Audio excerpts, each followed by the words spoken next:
Assalamualaikum warahmatullahi wabarakatuh. Perkenalkan nama saya Muhammad Rizky Fatika dengan NIM A1A22049. Eh, akan membahas tentang kerangka berpikir pemikiran ekonomi yang sudah dipelajari. Yang ingin saya bahas adalah tentang korupsi. Korupsi berasal dari bahasa Latin yaitu corruptus dan corruption, artinya buruk, bejat, menyimpang dari kesucian, perkataan menghina dan memfitnah. Dalam Black Law Dictionary di modul tindak pidana korupsi KPK, korupsi adalah suatu perbuatan yang dilakukan dengan sebuah maksud untuk mendapatkan beberapa keuntungan yang bertentangan dengan tugas resmi dan kebenaran lainnya. Sesuatu perbuatan dari yang resmi atau kepercayaan seseorang yang mana dengan melanggar hukum dan penuh kesalahan memakai sejumlah keuntungan untuk dirinya sendiri atau orang lain yang bertentangan dengan tugas dan kebenaran lainnya. Awal korupsi diperkirakan telah ada sejak dinasti Mesir dan saat ini masih berlangsung di hampir setiap negara di dunia. Dinasti pertama yaitu pada tahun 3100 sampai 2700 sebelum Masehi. Mesir kuno mencatat korupsi dalam peradilannya. Praktik ini juga ada di dalam Tiongkok kuno. Dalam mitologi Tiongkok, setiap rumah tangga memiliki dewa dapur yang mengawasi perilaku anggotanya. Seminggu sebelum tahun baru Imlek, dewa dapur naik ke surga untuk menyampaikan laporan tahunannya kepada penguasa surga Kaisar Giok.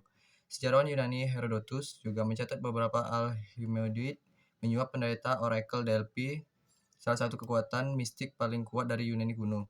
Kembali ke 1400 sebelum Masehi, orang-orang di seluruh Yunani dan sekitarnya datang untuk mendapatkan jawaban atas pertanyaan mereka oleh Pythia, pendeta tinggi Apollo.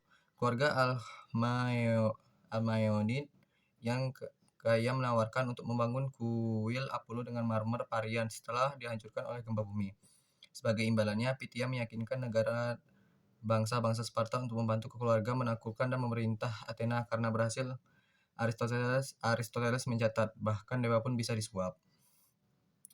Kasus korupsi yang ada pada masa kolonial terjadi pada zaman VOC. Di awal kekuasaan VOC, mereka rutin untuk melaporkan keuangan dan dapat dikatakan bahwa tidak ada kasus korupsi yang terjadi. Tetapi, pada masa-masa akhir kekuasaan VOC, pemasukan mereka menurun karena sudah masuk kepada kantong pribadi masing-masing. Pada tahun 1799, VOC runtuh akibat kasus korupsi. Laporan ini tertuang di dalam arsip laporan pemerintah kolonial. Dalam arsip itu disebutkan bahwa sebenarnya tindakan korupsi yang terjadi pada masa kolonial itu terjadi pada semua kalangan atau lapisan masyarakat.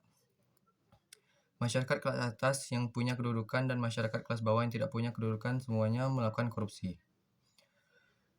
Dampak-dampak dari korupsi yang pertama adalah kesejahteraan umum. Korupsi politisi bisa terjadi di banyak negara dan memberikan ancaman yang begitu besar bagi warga negara tersebut. Korupsi politisi berarti kebijaksanaan pemerintah yang seringkali menguntungkan pemberi sogok, bukannya rakyat luas. Salah satu contohnya adalah bagaimana seorang politikus membuat peraturan yang mampu melindungi sebuah perusahaan besar, namun merugikan perusahaan-perusahaan kecil.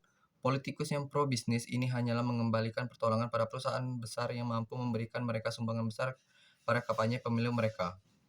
Yang kedua, menghambat investasi dan pertumbuhan ekonomi. Dampak korupsi bagi masyarakat dan negara yang selanjutnya adalah bisa menghambat pertumbuhan investasi, baik itu investasi domestik maupun asing. Contohnya dalam hal ini adalah fakta bisnis failure di Bulgaria yang mencapai sehingga 25%. Satu dari 4 perusahaan di negara itu mengalami kegagalan dalam melakukan ekspansi bisnis dan juga investasi di setiap tahunnya akibat dari adanya korupsi penguasa. Menurut saya dari kerangka berpikir yang saya dapatkan adalah korupsi di Indonesia sudah membudaya sejak dulu. Sebelum dan sesudah kemerdekaan, di era Orde Lama, Orde Baru, berlanjut hingga reformasi dan hingga sekarang. Jadi, jika kita melihat tindakan korupsi yang terjadi pada saat ini dan bertanya mengapa sulit untuk memberantas korupsi yang ada, kita dapat melihat sejak kapan korupsi ini mulai ada di Indonesia. Ternyata tindakan korupsi telah ada sejak zaman penjajahan Belanda. Dan korupsi itu dilakukan oleh orang-orang pribumi pada masa itu. Bahkan setelah Indonesia merdeka dan telah dibuat berbagai macam peraturan terkait tindakan korupsi, itu tidak serta-merta menurunkan kasus korupsi.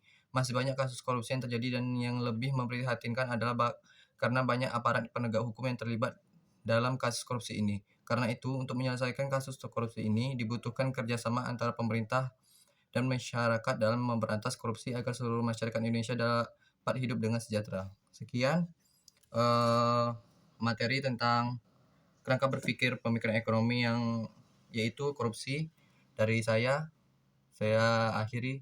Terima kasih.